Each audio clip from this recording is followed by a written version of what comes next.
Hello friends, today in this video right now I'm going to show you how to use and off screenshot sound on Redmi mobile phone. So friends, before we continue these steps, do not forget to like the video and subscribe the channel. Okay, so let's start the video. Here at first you have to move on setting. After that you have to scroll. Okay, you just keep scrolling and here you are going to find the sound and vibration option. Just click on it. After you have been moved on sound and vibration, again you have to scroll down. Okay, you just keep scrolling.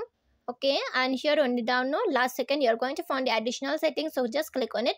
After you have been click on it, here is the fourth option is the play sound when taking screenshot. This is the screenshot sound. Okay, so it has been set on from before, and if you want to off, just click on this icon here like this, it will be set off. Okay, and if you want to on, you just click on this icon here again, here it will be activate. You can on off like this. Okay, and friends, if you love the video, do not forget to like the video, share the video and subscribe the channel, and thanks for watching.